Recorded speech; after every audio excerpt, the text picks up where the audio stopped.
কতটা সুন্দর আর কতটা লোভনীয় হয়েছে। এটা আপনারা চাইলে ভাত, রুটি, পরোটা যে কোনো কিছুর সঙ্গে কিন্তু এটা খেতে পারেন। খুবই মজা আর খুবই সুস্বাদু খাবার। বিসমিল্লাহির রহমানির রহিম। সুপ্রিয় দর্শক, দূরের এবং কাছের যে যেখান থেকে দেখছেন সবাইকে আসসালামু আলাইকুম। আশা করি সবাই ভালো আছেন। আজ আমি চলে আসলাম আরও একটা ভিডিও নিয়ে। আজকে আমি রান্না করে দেখাবো খাসির মাথা দিয়ে বুটের ডাল রান্না। তো আমি বুটের ডালগুলো সারা রাত পানিতে ভিজিয়ে, ভালো করে ধুয়ে পানিতে ভিজিয়ে রেখে দিয়েছিলাম সারা রাত। আর পানিটা ঝরিয়ে নিয়েছি। আমি প্রথমেই ডালটা সিদ্ধ করে নেব। আর এর জন্য এখানে একটা প্রেশার কুকার নিয়েছি। আর প্রেশার কুকারের মধ্যে আমি ডালটা দিয়ে দিচ্ছি। এখানে আমার 2 কাপ ডাল আছে। পানিতে ভিজে অনেক বেশি হয়ে গেছে। দেখো, আমার খাসির মাথাটা বড় আছে, সমস্যা হবে না ইনশাল্লাহ।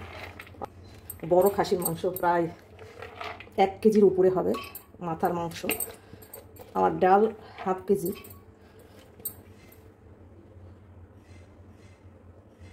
ডালটা সেদ্ধ হওয়ার জন্য কিছুটা পানি অ্যাড করে দিচ্ছি। আমি ডালটা প্রেসারে দিয়ে 2 থেকে 3টা সিটি দিয়ে নেব। তো এর মধ্যে কিছু উপকরণ অ্যাড করে দিচ্ছি। একটা পেঁয়াজ কুচি, কয়েকটা দিচ্ছি কাঁচামরিচ, নুন দিচ্ছি সামান্য একটু, আর সামান্য একটু দিচ্ছি হলুদের গুঁড়া। ডালের সুন্দর ফ্লেভার আনার জন্য দিয়ে দিচ্ছি একটা তেজপাতা মাঝখানে ফালি দিয়ে, ছোটো 1 টুকরা দারচিনি, একটা ছোটো এলাচ।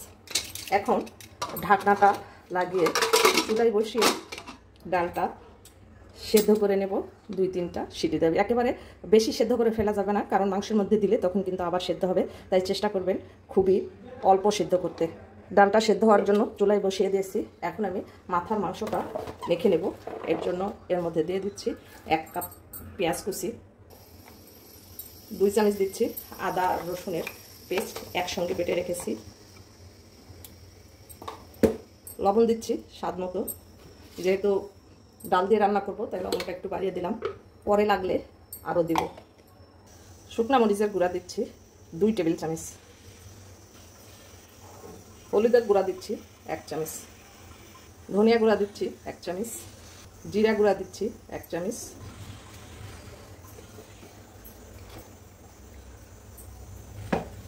গরম মশলা দিচ্ছি 2টা তেজপাতা, ছোটো 2-3 টুকরা দারচিনি, 5টা বড় এলাচ, আর 7-8টা দিচ্ছি ছোটো এলাচ।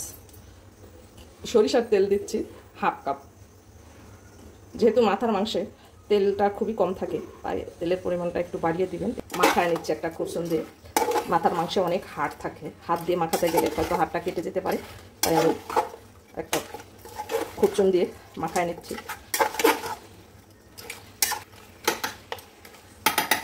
ভালো করে মাখিয়ে নিয়েছি।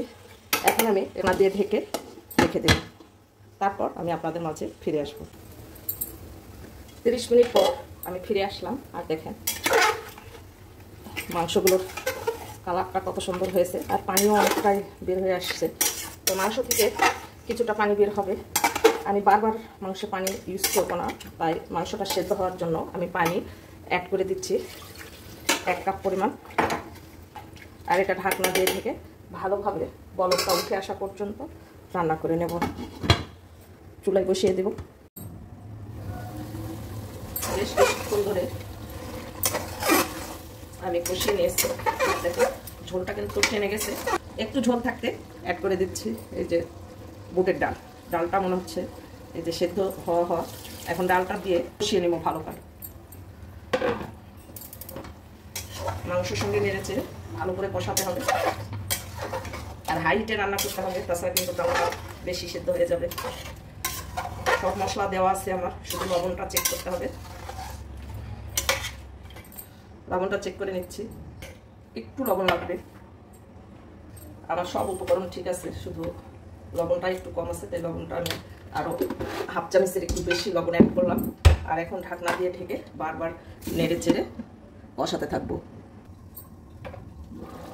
তরকারি কালারটা জাস্ট ওয়াও হয়েছে। বেশ কিছুক্ষণ ধরে আমি কষিয়ে নিয়েছি, আর কষাবো না। মাংসটাও আমার সেদ্ধ হয়ে গেছে, এই যে দেখেন। আর মাথার মাংস বেশি সেদ্ধ হতে টাইম লাগে না। বেশ কিছুক্ষণ ধরে কষিয়ে নিয়েছি। এখন আমি অ্যাড করে দিচ্ছি ঝোলের জন্য পানি। বেশি একটু মাখো মাখো ঝোল রেখে রান্না করব, তো একটু পানি অ্যাড করে দিলাম। প্রায় 1.5 কাপ পরিমাণ পানি অ্যাড করেছি। আর এখন ভালোভাবে ঝোলটা টেনে আসা পর্যন্ত ঢাকনা দিয়ে ঢেকে রান্না করে নেব।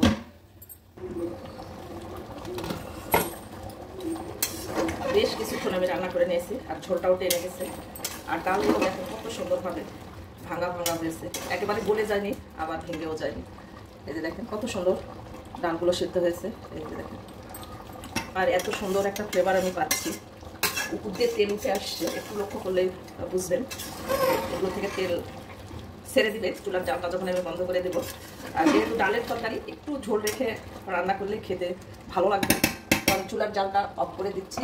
আর দিয়ে এখন আমি অ্যাড করে দিচ্ছি 1 চামচের বেশি, একটু বেশি দিচ্ছি ভাজা জিরার গুঁড়া। এই ভাজা জিরা দেওয়ার কারণে এই ডালের এই তরকারিটা খেতে বেশ মজা লাগবে, খুবই লোভনীয়, খুবই সুস্বাদু হয়। এইভাবে যদি একদিন রান্না করে তো দেখবেন সবাই একেবারে চেটেপুটে খেয়ে ফেলবেন।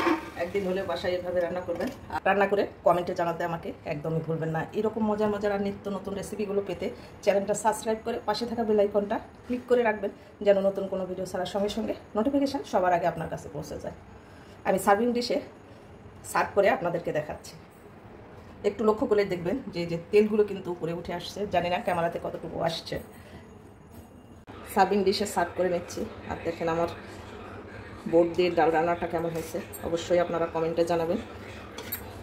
আর ভিডিওগুলো ভালো লাগলে লাইক কমেন্ট শেয়ার করবেন, পেজটাকে ফলো দেবেন।